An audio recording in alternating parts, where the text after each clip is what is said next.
प्रथम ऋषभ जिन धर्म कर, सन्मति चरम जिनेश।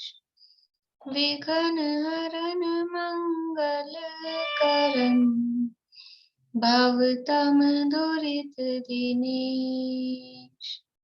वाणी जिन मुख देखी, परिगणाधिप कान। अक्षर पदमय विस्तरी, करहि सकल कल्याण। गुरु गणधर गुणधर सकल, प्रचुर परम्पर और। व्रत तप धर तनु लगन तर, वंदो वृष शिरमोर। वंदो वृष शिरमोर। तिहुवन तिलयं देवं, वंदिता तिहुवनिंद्र परिपूज्यं। वोच्चं अणुपेहाओ, भव्य जनानंद जननीयो। त्रिभुवन तिलक शत इंद्र वंदित, देव श्री अरहंत को। कर नमन कहूँ अनुप्रेक्षाएं, भव्य को सुख कर अहू।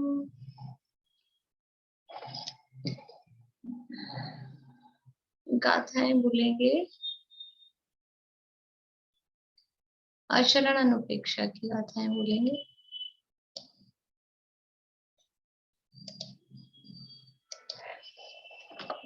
इत्यादि पूर्व कथित दुखों को, सहे वह एक समय में। एक सहस सरस ना से नहीं, वर्णन दुखों का हो सके। है नरक क्षेत्र स्वभाव सब, कारण दुखद अरु अशुभ है। सब नार की रहते सदा, क्रोधित परस्पर दुख सहे। पूर्व भव का सुजन भी हो, नार की क्रोधित हुआ। घात करता इस तरह, चिरकाल तक बहु दुख सहे। निकले वहां से विविध भांति, तिर्यंच में उत्पन्न हो। सम्मूर छन गर्भज हुआ, बहुछेद नादिक दुख सहे। व्याघ्रादि से खाया गया, मारा गया नर क्रूर से।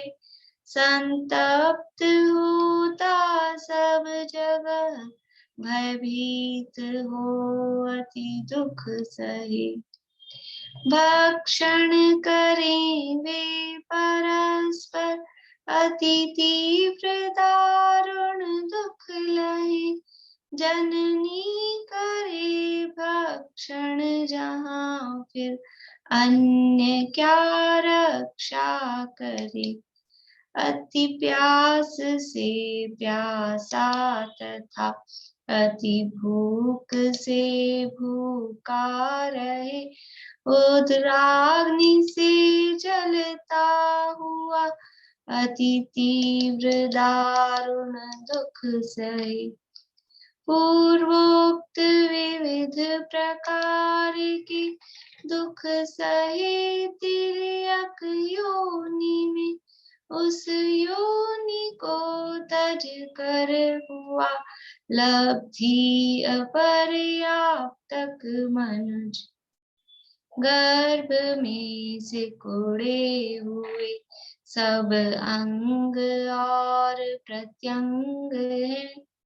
योनि से बाहर निकलते समय अतिशय दुख सहे। बालपन में ही मरे माता पिता तो दुख सहे। भीख मांगे और झूठन से उदर पूर्ति करे। पाप के ही उदय से दुष्कर्म वश ये दुख सहे। पुनः पाप ही करे नहीं शुभ करे, यह अज्ञान है। कोई विरला शुभ करे सम्यक एवं व्रत सहित। दोष की निंदा तथा गर्हा करे उपशम सहित। इष्ट से बिछुड़े अनिष्ट संयोग को शुभवंत हो। अभिमान युत चक्री भरत भी पराजित यानुज से। बहु पुण्यशाली भी नहीं पाते समस्त विषय हो। सभी मन वांछित लहे यह पुण्य है किसको कहो। कोई नर नारी रहित यदि नारी हो तो सुत नहीं। सुत प्राप्ति हो यदि भाग्य से तो देह रोग रहित नहीं। यदि हो निरोग शरीर तो धन धान्य की प्राप्ति नहीं। धन धान्य की भी प्राप्ति हो तो मरण हो अल्पायु में। किसी की स्त्री दुराचारिणी तथा दुर्व्यसन रत। सुत भ्रात हरि सम और पुत्री भी दुराचारिणी रहे। मरता किसी पुत्र प्यारा और प्रिय नारी मरे। किसी का घर और सब परिवार अग्नि में जले। इस तरह नरगति में अनेक प्रकार बहु दुख सहे। पर धर्माचरण बुद्धि करे नहीं पाप कार्य तजे नन। यहाँ तक का कल अपन ने कर लिया था। भाव ख्याल में आया आप लोगों को? जो अपन पढ़ते जा रहे थे, आज मैंने इसलिए हिंदी पद्यानुवाद पढ़ा कि वो गाथाएं तो सरल हैं, पर इसमें ख्याल में आया कि नहीं ये पढ़ी गई थी अपनी गाथाएं, विषय सारा ख्याल में आया? देखिए, ये मनुष्य गति के दुखों की चर्चा यहाँ संसार अनुपेक्षा के अंतर्गत कार्तिकेय अनुपेक्षा अपनी चल रही है। और क्या क्या मनुष्य गति में किस तरह के दुख हैं वो यहाँ हमने देखे थे। पाप का उदय होता है तो किस तरह के, पुण्य का उदय हो तो सर्वथा सर्व रूप से पुण्य का ही उदय किसी के हो ऐसा होता नहीं है। किसी के स्त्री नहीं है तो वो दुखी है, स्त्री है तो पुत्र के बिना दुखी है, पुत्र है तो शरीर रोगी है, शरीर निरोगी है तो भी अन्न धन धान्य संपत्ति नहीं है। कि किसी के स्त्री दुराचारिणी है, किसी के पुत्र व्यसनी है, किसी के पुत्री दुराचारिणी है, किसी के भाई बंधु शत्रु जैसे हैं, और किसी के अच्छे हैं तो वो शीघ्र ही नष्ट हो जाते हैं, मरण को प्राप्त हो जाते हैं, घर जल जाता है, कुटुंब परिवार वाले जल जाते हैं, मर जाते हैं। ये सारी परिस्थितियां मनुष्य गति में देखने को मिलती है। यानी कि कुल मिला के कहना क्या चाह रहे हैं कि मनुष्य गति में भी कोई जीव सर्वथा सुखी दिखाई नहीं देता।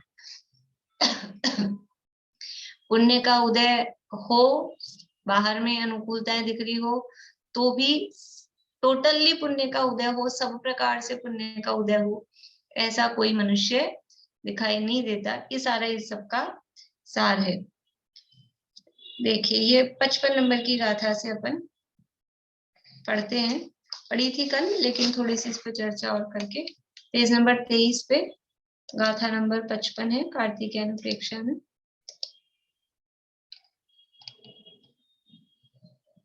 एवं मनुयगदीये नाना दुःखाय विसहमाणो विधं मे कुणदिमयम् आरंभं नेय परिचयई।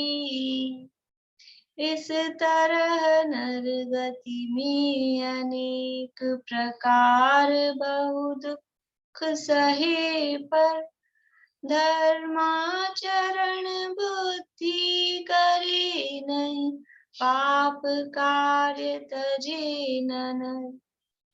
एवं यानी इस प्रकार से मनुष्य गति है, मनुष्य गति में नाना दुखायम नाना अनेक प्रकार के दुखों को विसहमाणो भी सहन करता हुआ भी न विधम्मे कुणदी मयीम जो अपनी मयिम यानी मति को धम्मे न कुणदी अपनी बुद्धि को धर्म में नहीं लगाता, इतने दुख सहता है तो भी धर्म करने की बुद्धि नहीं आती कि धर्म में बुद्धि लगे यानी मैं धर्म करूं, ऐसा विचार नहीं आता।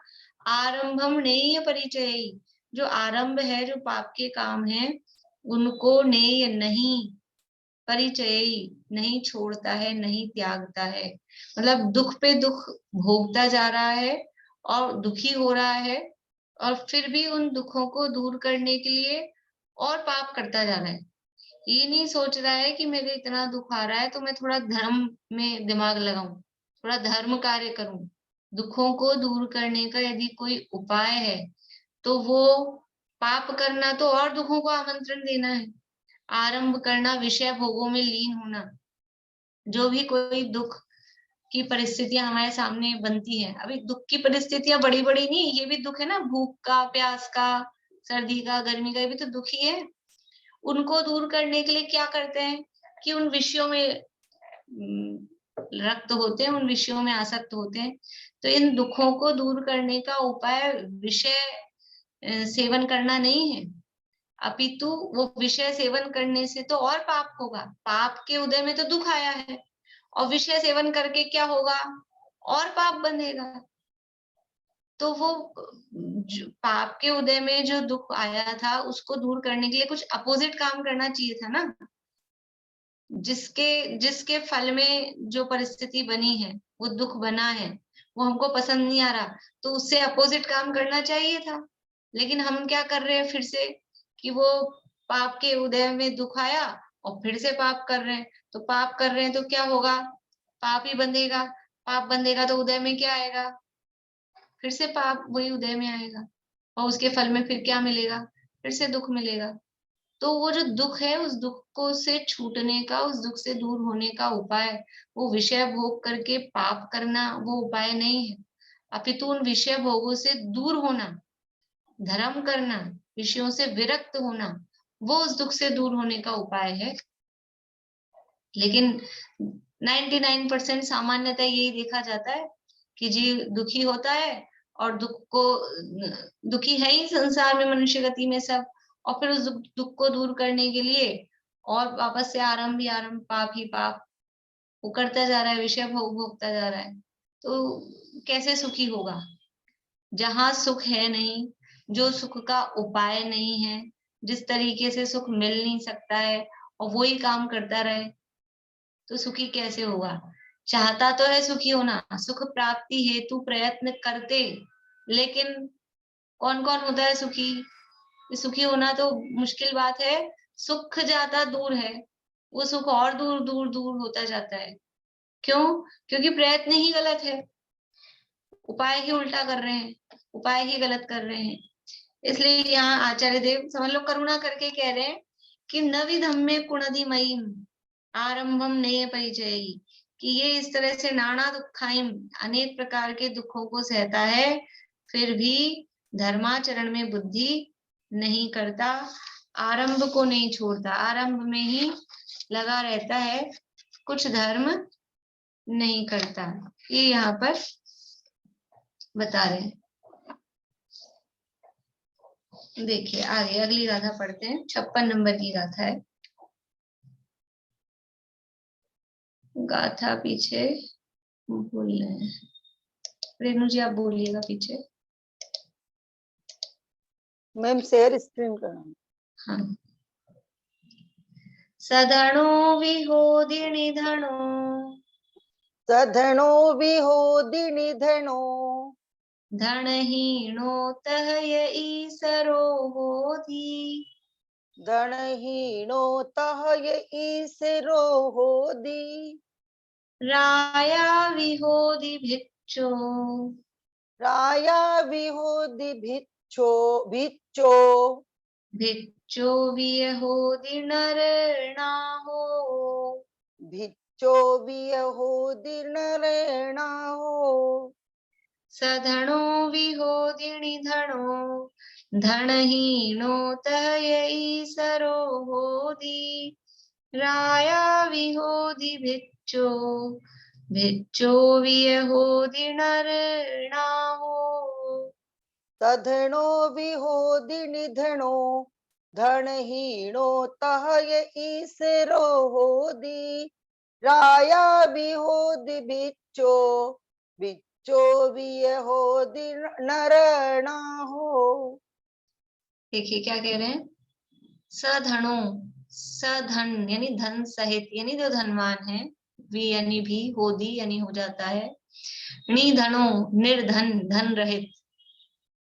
संजीव जी के प्रवचनों में एक बात आती है, जो लोग सुनते हैं उनको ध्यान होगा कि यह मनुष्य धन के पीछे कब तक भागता है, ये मनुष्य धन के पीछे तब तक भागता है जब तक कि उसका निधन, निधन नहीं हो जाता है, तब तक धन के पीछे भागता रहता है। लेकिन उस सधन वाले की, धनवान की क्या स्थिति है कि जो सधन यानी धनवान है, धन सहित है, वो भी क्या होता है, निधन धन रहित।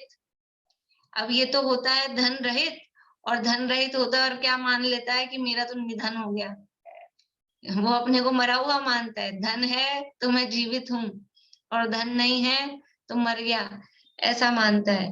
तो क्या स्थिति है मनुष्य गति में कि जो धनवान है वो तो निर्धन हो जाता है, और धनहीनो जो धन रहित है, धनहीन है, निर्धन है, तह यानी वह, यह ईसरो होदी वह, तह यानी उसी प्रकार, तह का मतलब है उसी प्रकार, जो निर्धन है वो उसी प्रकार से, जैसे सधन धनवान था वो निर्धन हो गया, उसी प्रकार जो धन रहित था वो ईसरो यानी ईश्वर यानी धनवान होदी हो जाता है। ईसरो का अर्थ ईश्वर है, पर ईश्वर का मतलब वो बड़ा धनवान हो जाता है। तो जो धनवान था वो निर्धन हो जाता है, जो निर्धन था वो धनवान हो जाता है। राया भी होदी भिक्षो, जो राजा था, राजा है, वो होदी हो जाता है भिक्षो, भिक्षो यानी सेवक। पीछे भी आया था सुभिच्छ वग्गा, वो जो शब्द आया था ना इसमें, वहां पे भी वो जो सेवक गण इसमें आया था ना अपने 7 नंबर की गाथा में, सुभिच्छ वग्गा सेवक, ये भिच्छ यानी सेवक। तो जो राजा है वो सेवक हो जाता है, और भिक्षो भी है होदी नर ना हो, जो सेवक है, सेवक था, वो नरनाथ यानी वो राजा, नरनाथ मनुष्यों का नाथ यानी उनका प्रजा का नाथ कहलाता है ना राजा, तो वो राजा हो जाता है। बात सरल है लेकिन भाव बहुत गंभीर है। बातें बहुत ही सरल हैं, शब्दों के अर्थ भी बहुत सरल हैं, लेकिन इसमें भाव कितने गंभीर हैं। देखिए अर्थ पढ़ते हैं। धन सहित तो निर्धन हो जाता है, वैसे ही जो धन रहित होता है सो ईश्वर यानी धनी हो जाता है। राजा भी किंकर यानी नौकर हो जाता है, और जो किंकर होता है सो राजा हो जाता है। ये संसार की स्थिति है। पद्यानुवाद पढ़ते हैं। धनवान हो निर्धन तथा निर्धन मनुज धनवान हो, नृप भी लहे दासत्व को, नौकर कभी नर नाथ हो। यानी ये परिस्थितियां संसार में अपने को दिखाई देती है, अपने आंखों के सामने भी ऐसी स्थितियां दिखाई देती हैं। ये धनवान और निर्धन वाली तो सबने देखी होगी अपने जीवन में, कि कोई पहले बहुत धनवान था और आज सड़क पे, अभी कल रात को भूकंप के झटके आए और वो थोड़ा सा तेज हो जाता है, फिर क्या होता है कि जो अभी बहुत बड़ा बढ़िया सेठ था, महल में रह रहा था, कोठी में रह रहा था, 1 मिनट में वो कोठी क्या होती है, धराशायी हो जाती है। फिर क्या होता है, वो धनवान सड़क पे आ जाता है, कुछ नहीं है, सब जीरो हो जाता है, 1 मिनट में बदल जाता है सारा मामला। सेकंड लगते हैं, मिनट तो बहुत बड़ी चीज है। तो धनवान निर्धन हो जाता है, और जो निर्धन होता है वो 1 सेकंड में कहीं कोई समझ लो उदय आया पुण्य का, वो धनवान हो जाता है। राजा नौकर और नौकर राजा, कोई कहानी याद आती है, राजा नौकर और नौकर राजा हो जाता है। ये धन्य कुमार चरित्र, धन्य कुमार चरित्र है, धन्य कुमार हुए हैं, उनके पूर्व भव की कहानी आती है। तो पूर्व भव में उनके पिताजी थे सेठ और अच्छी धन संपदा थी, लेकिन जैसे ही ये जीव था, ये गर्भ में आया, धन्य कुमार का जीव माता के गर्भ में आया, तो बहुत ही समझ लो उसने पुण्यहीन था, पापी कहें या पुण्यहीन कहें, तो उसके गर्भ में आते ही पिता की मृत्यु हो गई, सारा धन खत्म हो गया, और माँ को समझ लो दूसरों के घर काम कर करके जैसे तैसे जीवन यापन करना पड़ा। फिर पुत्र का जन्म हुआ, पुत्र का जन्म हुआ, फिर किसी सेठ के यहाँ नौकरी करने लग गई उसकी माँ, और ये बच्चा छोटा था और ये काम वाम करता था, तो ये सोचा कि मेरी माँ ही मेहनत करती है, मैं भी जाके कुछ काम करूं। तो इसने देखा एक खेत पे लोग काम करते हैं दिन भर, और शाम को जब जाते हैं तो सेठ जी उनको धन मतलब रुपया देते हैं, कुछ देते हैं।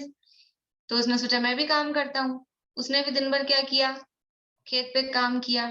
किसके खेत पे काम किया, दिन भर काम किया, और शाम को जाने लगा तो सेठ जी से बोला, भाई सबको तुम दे रहे हो तनख्वाह, मुझे भी तो दो।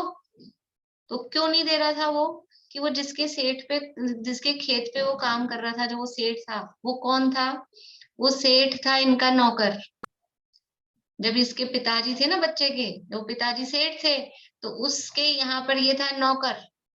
और अब ऐसा भाग्य पलटा कि वो पिताजी मर गए, ये जो सेठ जी थे ये तो बन गए नौकर, ये बच्चा मतलब क्योंकि इसके हीन पुण्य था ना, इसके पास पुण्य नहीं था, तो वो सब जो देखो अभी जो अपन ने आज श्लोक पढ़ा था ना अतुल शावकाचार्य में, अर्थ नहीं किया, यदि पाप निरोधो अन्य संपदा किम प्रयोजनम, अथ पापाश्रवो अस्ति अन्य संपदा किम प्रयोजनम।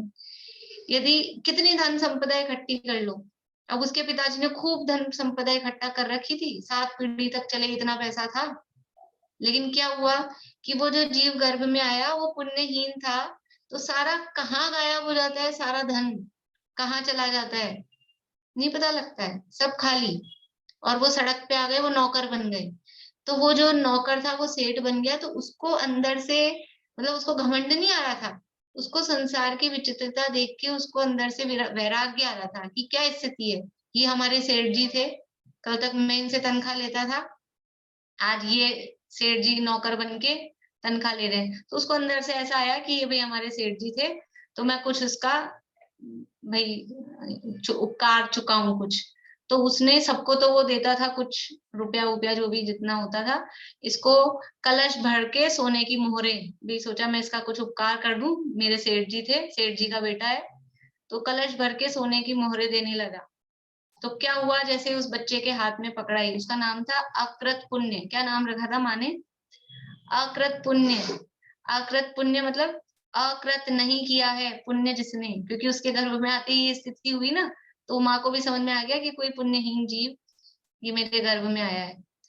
तो वो सोने का भरा हुआ सोने की मोहरों का कलश वो पकड़ाने लगा। तो अब ये अकृत पुण्य था ना, पुण्यहीन था, तो ये इधर सोना दे रहा है, तो भी क्या हो रहा है, उसके हाथ में आते ही उसके हाथ जलने लगे। तो वो बोलता है कि तुम सबको तो कुछ रुपया पैसा देते हो, मुझे अंगारे क्यों दे रहे हो, मेरे हाथ क्यों जला रहे हो, मैंने भी तो मेहनत की दिन भर, मेरे साथ क्या दुश्मनी है जो मेरे हाथ में अंगारे दे रहे हो। तो फिर उसको समझ में आ गया, वो जो दे रहा था, कि इसका अभी बहुत ही पुण्य क्षीण है, हीन है, इसके अभी पुण्य का उदय नहीं है। तो उसने जैसे तैसे थोड़े से चने उसके ऐसे, ये होती ना, पोटली में बांध दिए चने थोड़े से। और फिर भी कितना पुण्य उसका हीन कि उसकी इस पोटली में भी छेद हो रहा था। वो घर तक पहुंचा, मान लो दो मुट्ठी चने इसमें बांधे होंगे, तो घर तक पहुंचा तो वो भी गिरते गिरते गिरते 10-20 दाने बचे। ये है भाग्य की दशा, ये कर्म के उदय की दशा। कोई भला करना चाहे तो भला कब होगा कि इधर उदय होना चाहिए पुण्य का। कोई बुरा करना चाहे तो बुरा बहुत करने की सोचे।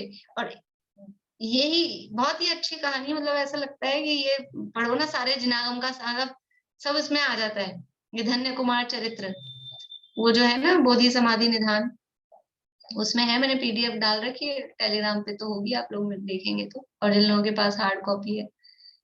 और फिर बाद में क्या होता है, फिर जब वो पुण्य करता है तो अगले भाव में धन्य कुमार बनता है।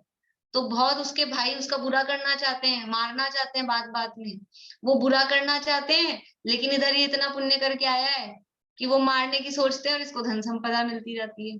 टूटी खाट खरीद लाता है और टूटी खाट के पाए में से, टूटे पाए में से भी रत्न निकल जाते हैं। ये है कर्म के उदय का फेरा, ये संसार की विचित्रता है। इसलिए इसमें अभिमान नहीं करना। ये कर्म के उदय जन्य जो परिस्थितियां है ना, कर्म के उदय जन्य परिस्थितियों में ये मेरा स्वरूप नहीं है, ये मेरा मेरा स्वभाव नहीं है, ये मेरा स्वरूप नहीं है, ये मेरी स्थिति नहीं है, तो उसमें अभिमान नहीं करना। बाहर में धनवान हो तो अभिमान नहीं करना, धन रहित हो तो दीनता नहीं लाना। इसी तरह से ज्ञान के संबंध में समझना, ये भी तो कर्म की उदयजन्य ही है। आज ज्ञान का क्षोभम बढ़िया है, खूब याद है, खूब समझ लो चीजें हैं, तो ये भी तो ज्ञान स्वभाव के बल पे अभिमान लाना, अभिमान मतलब वो आत्म बल लाना, अनंत गुणों के बल पे अपना अस्तित्व मानना, अपना स्वरूप मानना। लेकिन ये जो क्षोभम ज्ञान है, ये तो आज है कल नहीं, ये भी 1 मिनट में बोलते ना कई बार, ये जरा सी नस है, कोई नस जरा सी आपकी दब गई, कुछ हुआ, फिर क्या है, सब भूल जाता है। लेकिन ये जो ये रुचि है, ये जो संस्कार है, ये सूक्ष्म ज्ञान तो कम ज्यादा हो जाएगा, लेकिन अगर ये जो रुचि अंदर तक पड़ी होगी तो उसको कर्म नहीं दबा सकता है। ये जो संस्कार अंदर पड़े हैं ना, ये रुचि, इसलिए रुचि होनी चाहिए गहरी, निर्णय होना चाहिए हमारा, जो श्रद्धान है वो श्रद्धान पक्का होना चाहिए। बाकी तो ये ज्ञान भी कम ज्यादा ये कर्म के उदय के कारण होता रहता है, उसमें कोई बात नहीं है। ऐसे ही ये बाहरी बाहरी संयोग भी ऐसे ही है, कर्म के उदय की परिस्थितियां हैं। और भी कहानी समझ लो आप लोग, जीवनधर चरित्र है छत्र चूड़ामणि में, जो कहानी है ना जीवनधर स्वामी की, तो उनके पिताजी की कहानी इसमें जो कहा है ना, ये राजा और सेवक, जो राजा सत्येंद्र थे, जीवनधर कुमार के पिताजी, वो राजा थे, लेकिन अपनी समझ लो रानी के प्रेम में पड़े रहे, राजकाज में ध्यान दिया नहीं। तो वो जो सेवक था, वो जो मंत्री था काष्टांगार, क्या किया कि उसने राज्य हड़प लिया। तो वो जो रानी, उसमें ऐसा दिया एक श्लोक कि वो जो रानी थी ना उनकी, क्या नाम था, जीवेंद्र कुमार की माँ, देखो नाम स्लिप हो गया अभी, कोई बात नहीं। तो वो जो उनकी रानी थी, जिसकी सुबह राजमहल में हुई है ना, सुबह राजमहल में हुई, और फिर वो पता लगा कि उसने काष्टांगार ने युद्ध छेड़ दिया है और अभी आ रहा है मारने को। तो सत्येंद्र राजा ने क्या किया कि अपनी रानी को एक वो कोई एरोप्लेन टाइप का मयूर यंत्र बनाया था, उसमें रानी को बिठाया और मंत्र के माध्यम से उस विमान को उड़ा दिया। वो थी गर्भवती। तो उसमें ऐसा श्लोक दिया है कि जिसकी सुबह राजमहल में हुई थी, उसकी शाम कहाँ हुई, वो कहाँ जाके उतरा, उसका विमान शमशान में, शमशान में पहुंच गई। सुबह जो राजमहल में रानी थी, अपने पति की प्रिय रानी, और जो समझ लो ऐशो आराम में रहती थी, अब कहाँ पहुंच गई है वो शमशान में। और कहाँ जाके बच्चे को जन्म दिया फिर? शमशान में जाके। और वो जो नौकर था, मंत्री मतलब क्या है, राजा का नौकर ही तो है मंत्री, वो राजा बन गया और राजा को मार दिया। और वो राजा का पुत्र की उस समय तो वही स्थिति हुई ना, वो शमशान में जाके पहुंचे, फिर जैसे भी उनका हुआ। तो ये संसार में खेल बदल जाता है ऐसा। ये कैसे बदल रहा है? ये कर्म के उदय के वश, जैसा वो कर्म का उदय के अनुसार 1 मिनट में तख्ता पलट खेल बदल जाता है। तो धन सहित हो वो निर्धन हो जाता है, और धन रहित हो वो ईश्वर हो जाता है। राजा भी नौकर हो जाता है, और जो नौकर होता है वो राजा हो जाता है। देखिए और भी इसी तरह की बात आगे कह रहे हैं।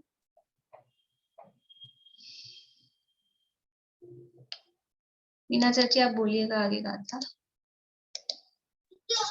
नहीं, मेरे यहाँ बच्चे हैं, आवाज अच्छा डिस्टर्ब हो। ठीक है ठीक है, चलिए सुमन जी आप बोलिए।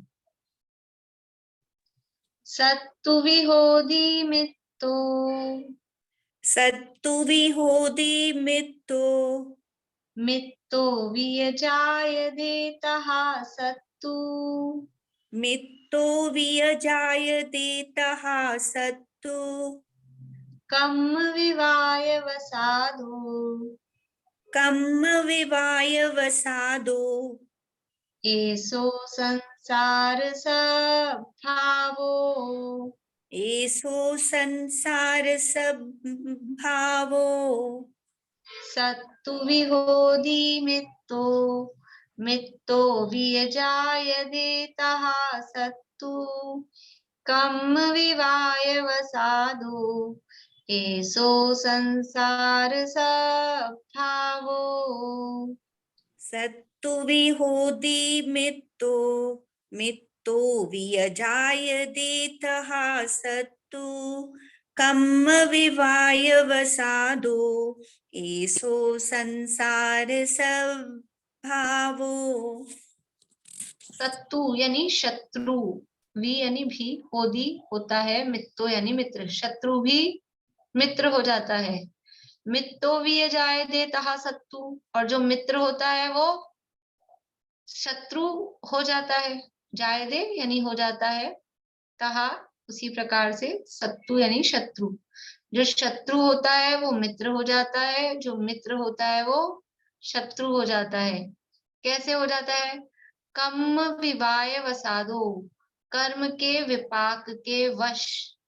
ये समझ लो ऊपर से गाथा है, दोनों गाथाओं को जोड़ के यहाँ पे उसका दिया है कारण कि क्यों हो रही है, धनवान निर्धन, राजा नौकर, ये सब क्यों हो रहे हैं, शत्रु मित्र। ये कर्म विवाय वसादो, कर्म के विपाक के वश, ऐसो संसार सब भावो, ऐसा ही इसी प्रकार का ये संसार का स्वभावो यानी स्वभाव है। ऐसा ही संसार का स्वभाव है, संसार की स्थिति ऐसी है कि कर्म का जैसा फल आता है, विपाक यानी फल, कर्म के फल के वश से, यानी कोई कुछ चाहता नहीं है, चाह के नहीं होता है, लेकिन जैसा उदय अपना आता है उसके हिसाब से सामने वाले का परिणाम बदल जाते हैं, कि उसका अपने प्रति जो भी व्यवहार होता है वो बदल जाता है। तो जो शत्रु होता है, देखिए यहाँ से अर्थ पढ़ते हैं, अन्वयार्थ। कर्म विपाक के वश से शत्रु भी मित्र हो जाता है और मित्र भी शत्रु हो जाता है, ऐसा संसार का स्वभाव है। भावार्थ, पुण्य कर्म के उदय से शत्रु भी मित्र हो जाता है, और पाप कर्म के उदय से मित्र भी शत्रु हो जाता है। ये कर्म के उदय की ऐसी स्थिति है। अभी विभीषण है, विभीषण है, रावण का कौन था? रावण का भाई, लेकिन भाई था मतलब मित्र था, मित्र ही होना चाहिए ना, लेकिन कहाँ जाके मिल गया? जो रावण का शत्रु था रामचंद्र जी के साथ जाके मिल गया, और रामचंद्र जी के लिए तो वो रावण का भाई यानी शत्रु ही था, लेकिन वो शत्रु भी आके कौन हो गया? उनका मित्र हो गया। मित्र शत्रु हो जाए, भाई शत्रु हो जाए, शत्रु भाई हो जाए, ये सब, ये जैसा जो कर्म का उदय होता है, पूर्व कर्म के उदय के फल से ये संसार में ऐसी परिस्थितियां, ये संसार का स्वभाव है। धनवान निर्धन हो जाए, निर्धन, जो आज धनवान है वो हमेशा धनवान बना रहेगा, जो आज निर्धन है वो हमेशा निर्धन बना रहेगा, जो आज राजा है वो हमेशा राजा बना रहेगा। ऐसा नियम नहीं है।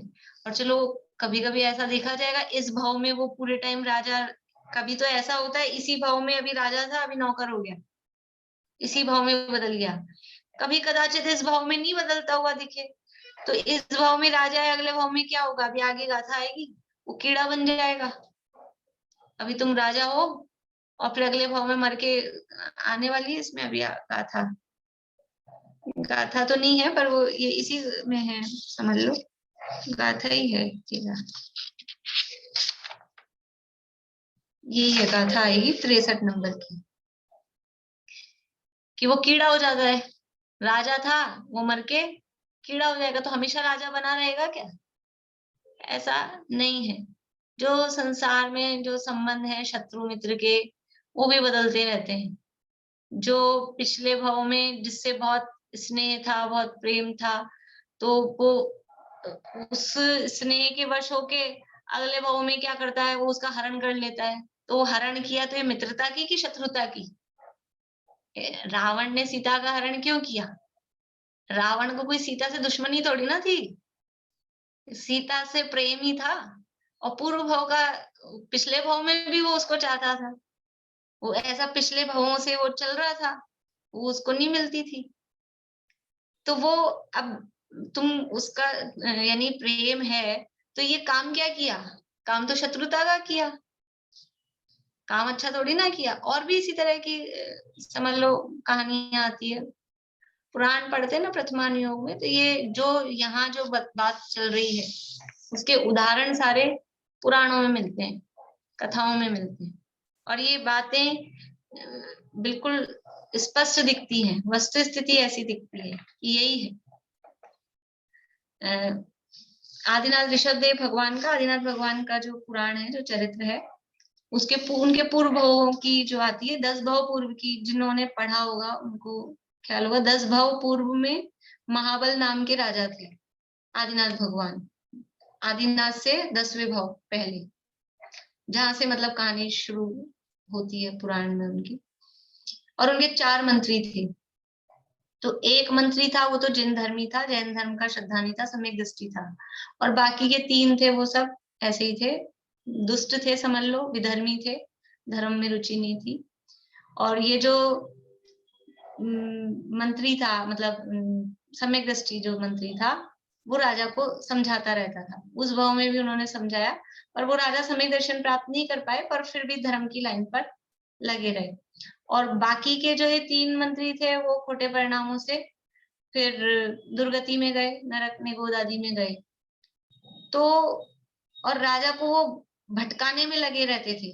वो जो जैन मंत्री था ना, उसके खिलाफ भड़काते थे राजा को, लेकिन मतलब ये तो राजा को गलत लाइन में ले जाने में लगे थे, और वो जो जैन मंत्री था वो राजा को सही लाइन पे लगाने में था। तो जो राजा को गलत लाइन पे ले जा रहा है वो शत्रु हुआ उनका, है ना। फिर भी 2-4 भाव बाद राजा तो जो जैन मंत्री था उसके हिसाब से चल के, और वो तो फिर स्वर्ग में गए, फिर आए, फिर राजा वाजा हुए, फिर भोग भूमि में गए, मतलब सम्यक दृष्टि हो गए। फिर बाद में उन्होंने पूछा कि मेरे वो 3 मंत्री कहाँ हैं पिछले भावों के। देखो मतलब अब इनको भी वो आती है उनके प्रति, जबकि कोई उन्होंने अच्छा काम नहीं किया था तीनों ने इनके लिए, लेकिन उनका विचार आता है कि वो 3 कहाँ है। तो भगवान की दिव्य ध्वनि में आया, वो सवा शरण में गया था, तो वहां पूछा कि वो उसमें से 2 तो निगोद में है अभी, और 1 नरक में है। तो अब इनको क्या भाव आता है, नरक में जाके उनको समझाऊं। और दिव्य ध्वनि में भी आया कि तुम नरक में जाके उनको समझाओ, वो भी सम्यक दर्शन प्राप्त कर लेंगे तुम्हारे समझाने से। तो देखो ये तो ऐसा नहीं हुआ कि अब ये मैं शत्रुता करूं, इन्होंने मुझे भटकाने में लगे थे, इन्होंने मेरे साथ कोई अच्छा काम नहीं किया था, ये मित्र हो गए और वहां जाके उनको संबोधा और उस मंत्री को भी सम्यक दर्शन की प्राप्ति हो गई। सीता का समझ लो, रावण ने क्या काम किया सीता के साथ, हरण करके ले गया, अच्छा काम नहीं किया। लेकिन सीता ने क्या किया उस शत्रु के साथ भी, कि नीचे आई संबोधन करने के लिए, तुमको निकाल के ले चलूं नरक में से। तो ऐसा ये कर्म के उदय के जीव के परिणाम बदलते देर नहीं लगती। जो शत्रु है वो सदा शत्रु ही, शत्रुता ही बनी रहे, ऐसा नहीं होता है। वास्तव में ये कर्म के उदय के हिसाब से परिणाम जीव के बदलते रहते हैं। कर्म के विपाक के वश से शत्रु भी मित्र हो जाता है और मित्र भी शत्रु हो जाता है, ऐसा संसार का स्वभाव है। इसका पद्यानुवाद पढ़ लेते हैं। शत्रु होते मित्र अथवा मित्र भी शत्रु बने, पूर्व कर्म विपाक वश यह जग, पूर्व कर्म विपाक वश यह ही जगत की रीति है। इस तरह से ये मनुष्य गति का ये स्वरूप है। मनुष्य गति में ये यहाँ जैसी परिस्थितियां बनती है, ये 12 गाथाओं में यहाँ कही। अब देव गति का स्वरूप कहते हैं। देव गति की क्या हालचाल है जरा वहां भी देखें। तो यहाँ देव गति का स्वरूप बता रहे हैं। देखिए गाथा पढ़ते हैं अपन। रश्मि जी आप बोलिएगा पीछे। अह कह विहवदि देवो, अह कह विहवदि देवो, तस्य यजायेदि मानसं दुःखम्, तस्य यजायति मानसं दुःखम्, दट्ठोणमहद्दीनम्, तट्टोणमहद्दीनम्, देवाणं वृद्धि सम्पत्ति, देवानमृद्धि सम्पत्ति। अह कह विहवदि देवो, तस्य यजायेदि मानसं दुःखम्, दट्ठोणमहद्दीनम्, देवाणं वृद्धि सम्पत्ति। अह कह विहवदि देवो, तस्य यजायति मानसं दुःखम्, दट्टोणमहद्दीनम्, देवानमृद्धि सम्पत्ति। देखिए क्या कह रहे हैं। अह कहवी हवदि देवो, अह यानी यदि, अथवा जैसे पीछे भी कहा था ना, अह स्त्री पुत्र आदि के लिए नीरो हो, तो यदि कहो या अथवा कहो, अथवा कहवी, कहवी कथमपि कैसे भी, हवदि हो जाता है देवो देव, या तो यदि कैसे भी करके फिर वो देव हो गया। मनुष्य था और फिर मनुष्य की आयु पूरी हुई तो कैसे ना कैसे करके देव हुआ। अब देव होगा तो देव ऐसे तो होगा नहीं, देव कुछ ना कुछ जो देवायु के आश्रम के कारण है। क्या क्या है देवायु के आश्रम के कारण?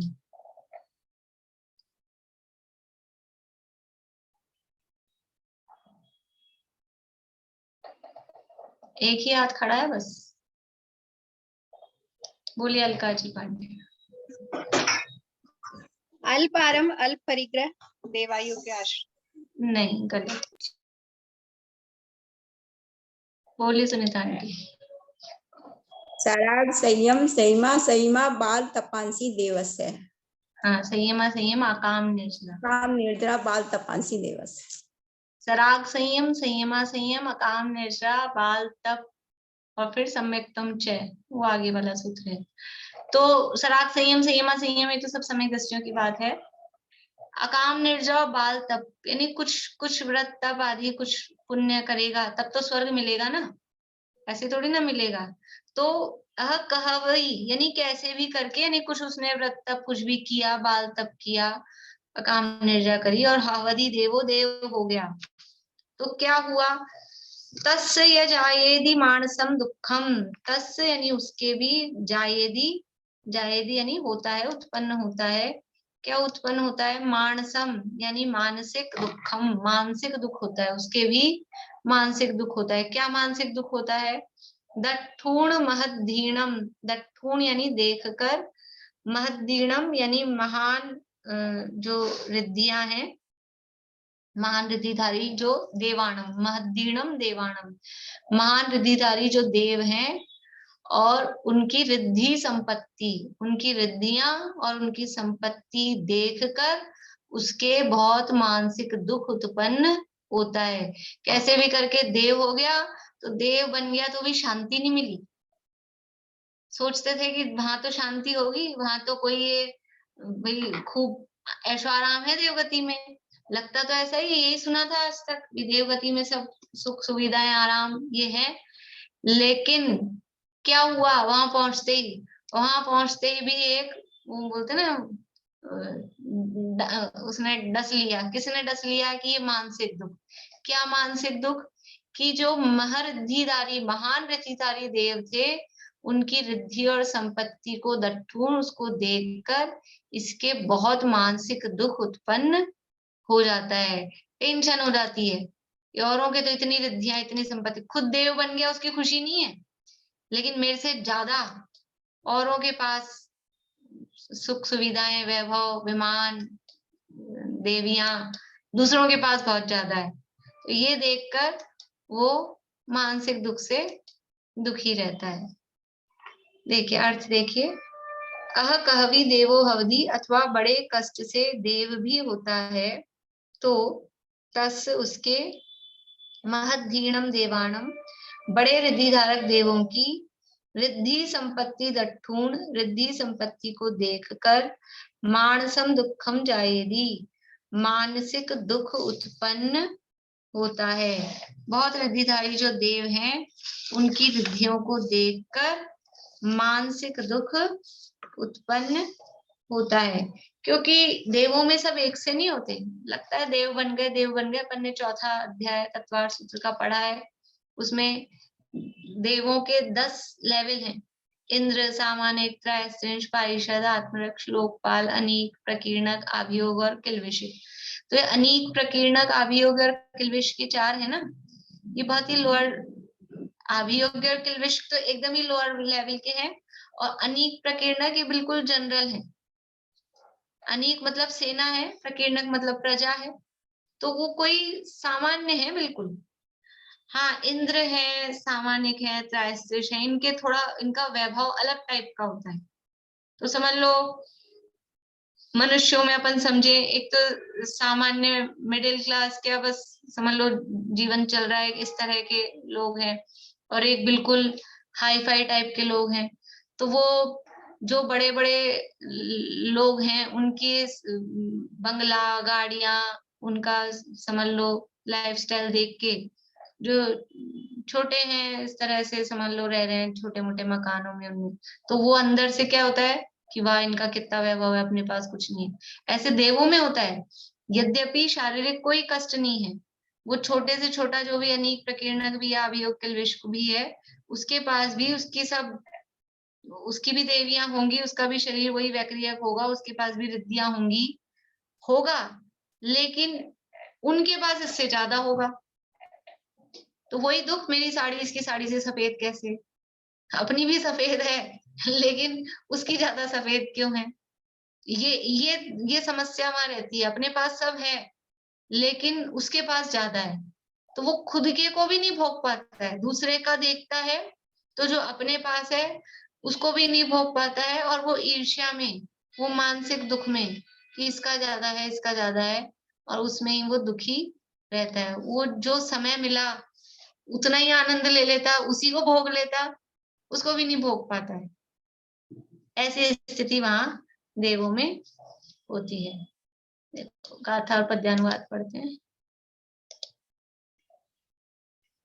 पुण्य फल से देव हो बहु रिद्धि धारक, देव की रिद्धियों को देख कर यह मानसिक अति दुख लहे। आगे,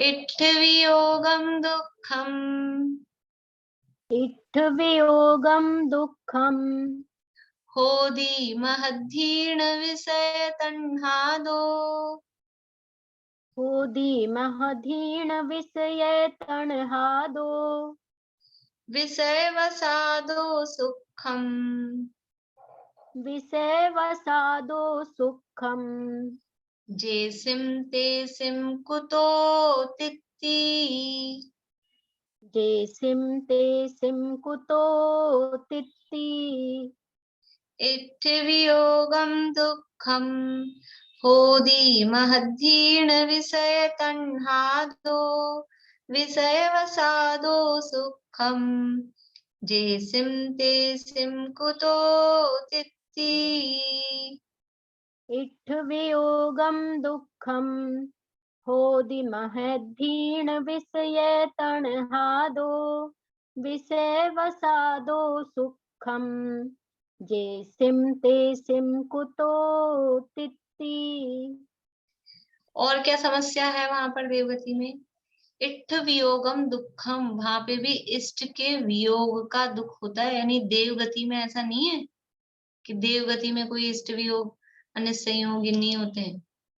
अन्य संयोग तो ना कहो फिर भी, लेकिन इष्ट का वियोग, क्योंकि जो यद्यपि वहां पर जैसे परिवार की व्यवस्था अपने उस रूप में नहीं होती, लेकिन फिर भी जहां वो उत्पन्न होते हैं वहां वो एक परिवार का नाम उनमें होता है, वो परिवार के देव कहलाते हैं। तो अपनी देवियों में, अपने देवों में उनको बहुत मोह हो जाता है, बहुत प्रीति होती है। तो सबकी आयु तो एक सी होती नहीं है। अभी इसी में आदिनाथ भगवान के ही जो पूर्व भाव में जो ये जो हुए थे ना, अभी जिनकी मैंने कही महाबल राजा, ये महाबल राजा बने देव, ललितांग नाम के देव। और इनकी जो रानी थी श्रीमती रानी, जो राजा श्रेयांश बनी, जिन्होंने इक्षुरस का आहार दिया था। थोड़ी बहुत तो कहानी बताए ना इतनी सी, तो ऋषभ देव राजा की। तो वो श्रीमती रानी थी, वो 10 भाव पहले इनकी, वो बनी वो इनकी देवी। तो वहां उन देव देवियों में इतना यानी बहुत प्रीति, बहुत प्रेम यहाँ पे भी था और वहां जाके भी। और तो अब दोनों की आयु तो बराबर होती नहीं, देवों की आयु तो हमेशा ज्यादा होती है। देवों की आयु सागरों में, देवियों की आयु पल्यों में, यानी देवियों की आयु बहुत कम। तो देवी तो पहले निकलेगी ना वहां से। तो ये देवी वहां से च्युत होती है, तो इस देव को बहुत दुख होता है, बहुत दुख होता है।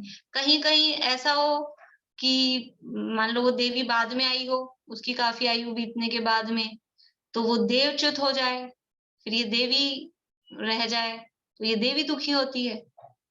ऐसा ये इष्ट वियोग का बहुत बहुत दुख होता है वहां पर भी, कम नहीं है। सौधर्म इंद्र को कितना दुख, एक सौधर्म इंद्र के जीवन काल में उसकी 40 नील, 40 नील, नील समझते हैं? इकाई, दहाई, सैकड़ा, हजार, 10,000, लाख, 10 लाख, करोड़, 10 करोड़, अरब, 10 अरब, खरब, 10 खरब, फिर शंख, नील, पद्म, ये जो चलते हैं ना ऐसे इस तरह से इतनी 40 नील, 40 नील शची इंद्राणियां बदल जाती है उसके जीवन काल में। तो एक मरी, फिर वो उससे अटैचमेंट था, वो मर गई, अब उसका दुख। और फिर दूसरी आएगी, फिर उससे अटैचमेंट होगा, फिर वो 5 पल्ले में वो मर जाएगी, फिर उसका दुख। फिर तीसरी आएगी, फिर 5 पल्ले में वो मर जाएगी। कितना दुख है ये दुख वहां पर, ये समझ नहीं आता है। ऐसा लगता है बस वो दिखती है, क्या बोलते हैं, चमक चमक चमक, देवगति देवगति देवगति। ये कैसे कष्ट है वहां पर। इट्ठ वियोगम दुखम होदी, इष्टों के वियोग का दुख किसको होता है? यानी महर दीन, जो महान रिद्धिधारी देव है ना। पीछे वाली गाथा में तो क्या कहा था, सामान्य देव हुआ तो अधिक रिद्धि वाली देवों की रिद्धि संपत्ति देख के मानसिक दुख था।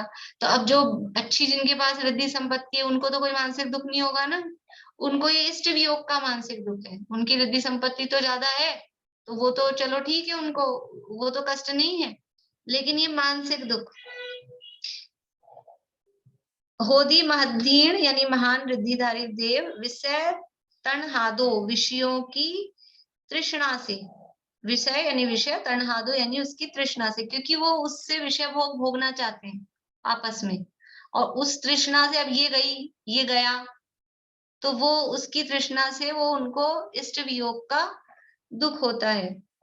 विषय वसादो सुखम, विषय के वश में जो सुख है, यानी विषय के वशीभूत, विषयों के अधीन जो सुख है, तेसिम यानी जिनका सुख विषयों के वश में है, तेसिम उनको, कुतो तित्ती, उनको तित्ती यानी तृप्ति, कुतो यानी कहाँ है, जिनका सुख विषयों के अधीन है उनको तृप्ति कहाँ होगी।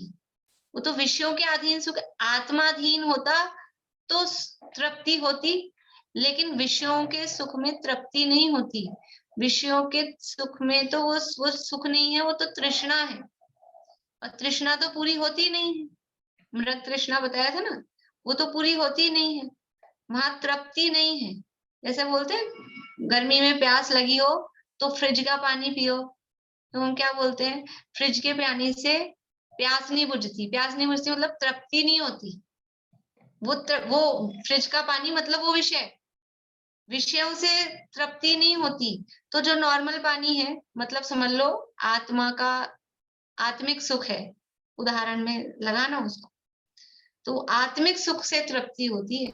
अपने स्वभाव से जो स्वाभाविक है, जो नॉर्मल पानी है, जैसे उससे तृप्ति होती है, ऐसे ही जो स्वभाव है, आत्मा का स्वभाव है, उसमें तृप्ति होती है। विषयों के अधीन जो सुख है उसमें तृप्ति नहीं होती है, उससे तो तृष्णा ही बढ़ती है। इस प्रकार से ये यहाँ कहा है। अभी और है 3-4 गाथाएं ये, और फिर इसके बाद में ये एक ही प्राणी के भौम्य अनेक संबंध की कथा। अगले वीक जो अपनी क्लास चलेगी उसमें फिर ये कहानी भी आएगी, 18 नाथों की कथा, और इसको अपन आगे बढ़ाएंगे। बोलिए।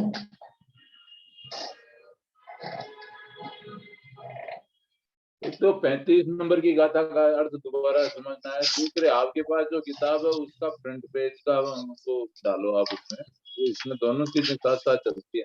यही वाली किताब है तो इसमें तो हमारे क्यों नहीं आती है? क्या? वो पद्यानुवाद नहीं आता है, पद्यानुवाद नहीं आता है इसमें। पद्यानुवाद तो पीडीएफ में ही आता है, मेरी बुक में भी नहीं है। वो पीडीएफ अलग है, पीडीएफ मंगलायतन की है, तो उसमें पद्यानुवाद है। तो आपके पीडीएफ में तो अर्थ गाथा सब है साथ साथ। तो ये जो बुक है ना मेरी, इस बुक में नहीं है पद्यानुवाद। वो पीडीएफ जो मैं शेयर करती हूँ ना, उसी में आता है पद्यानुवाद। पर आप जो यहाँ स्क्रीन शेयर करते हो उसमें एक साथ कैसे आ जाता है? वो पीडीएफ अलग है ना, पीडीएफ तो अलग है, ये हार्ड कॉपी अलग। पीडीएफ डाल दो ना हमको, वो पीडीएफ डाल दो। डाली भी है, मैं वापस डाल दूंगी, डाली भी है वाली। उसमें तो खाली पद्यानुवाद ही आप पद्यानुवाद जूम पाठशाला ग्रुप के मीडिया पे जाएंगे ना, मीडिया में आप देखेंगे तो ये डॉक्यूमेंट्स में आपको मिल जाएगी। नहीं, मैं आज वापस से डाल दूंगी। और 35वीं गाथा, असुरोदीर्य दुखम। असुरोदीर्य, असुरों के द्वारा उदीरित, असुरों के द्वारा उत्पन्न किया गया, दुखम यानी दुख, शारीरम यानी शारीरिक, मानसम यानी मानसिक, तहा यानी उसी प्रकार से, विहम अनेक प्रकार का, यानी 5 प्रकार के दुखों के नाम बता रहे हैं। तो पहला असुरों के द्वारा उत्पन्न किया गया, दूसरा शारीरिक दुख, तीसरा मानसिक दुख, फिर खित्तुब भवम, क्षेत्र से उत्पन्न, खित्तुब भवम क्षेत्र से उत्पन्न, यानी क्षेत्र से ही जो दुख हो रहा है, तिव्वम अन्योन्यकयम च पंचविहम, और अन्योन्यकृत आपस में परस्पर, अन्योन्यकयम यानी आपस में परस्पर भी जो दुख किया गया है, उत्पन्न किया गया है, वो ये 5 प्रकार का दुख है। असुरोदीरित, असुरों के द्वारा उत्पन्न किया गया, शारीरिक, मानसिक, और अनेक प्रकार, तहा यानी उसी प्रकार से, विविहम खित्तुभवम अनेक प्रकार से जो क्षेत्र से उत्पन्न हुआ है, और तिव्वम यानी ऐसे तीव्र, अन्योन्यकयम अन्य अन्य आपस में परस्पर में, कृत यानी किया गया, पंचविहम ऐसा 5 प्रकार का ये दुख होता है।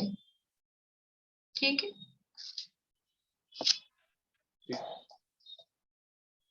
बोलो। अभी भोग भूमि में किस प्रकार के दुख होते हैं? भोग भूमि में किस प्रकार के दुख होते हैं? वही समझ लो, इष्ट वियोग का तो वहां नहीं है, अनिष्ट संयोग भी ऐसा कुछ नहीं दिखता है। लेकिन जन्म का दुख, जन्म के समय जो दुख होता होगा, वो जन्म का, मरते समय जो कष्ट होता है वो, और उसके अलावा जो मतलब भोगों की जो इच्छा हुई, वो इच्छा रूप दुख। क्योंकि इच्छा में और भोग की प्राप्ति में टाइम डिफरेंस तो होता ही है, भले ही एक समय का हो, पर वो टाइम डिफरेंस होगा। जब आपको इच्छा होगी, उसके अगले समय आपको वो भोग मिलेगा, मान लो अगले ही समय मिल रहा है तो भी, तो वो जो टाइम डिफरेंस है, तो वो दुख, भूख लगती है 1 दिन में, 2 दिन में, 3 दिन में, तो वो भूख का दुख है। प्यास लगती है यथा योग्य जैसे भी, और विषय भोग, भोगू, ये भावना जो रहती है, उस तरह का वो दुख वहां पर रहेगा। बाकी और तो, क्योंकि वहां सबकी ऐसा आता है ना, सामान्य रूप से सब प्रेम से रहते हैं, सबका बंटवारा हुआ हुआ रहता है संपत्ति वगैरह का, ऐसा कुछ है नहीं। ये तो जब कर्म भूमि चालू होने लगती है, तब फिर वो थोड़ा वहां चालू होता है, फिर वो खुलकर उनको बताते हैं, व्यवस्था करते हैं। तो इस तरह का कोई एक दूसरे की वृद्धियां दे, मतलब वैभव देख के कोई जलन ईर्ष्या होती हो, या इस तरह का तो नहीं समझ आता है।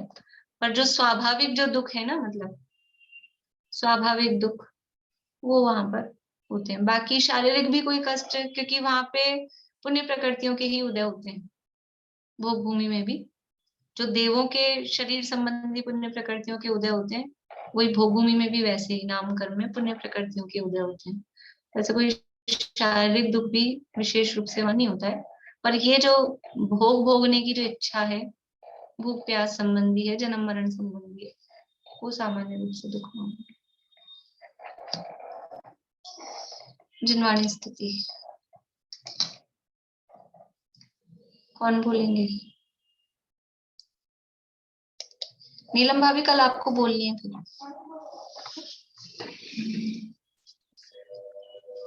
साची तो गंगा यह वीत रागवानी, साची तो गंगा यह वीत रागवानी, अविच्छिन्न धारा निज धर्म की कहानी, जा में अति विमल अगाध ज्ञान पानी, जहाँ नहीं संशयादि पंख की निशानी, साची तो गंगा यह वीत रागवानी।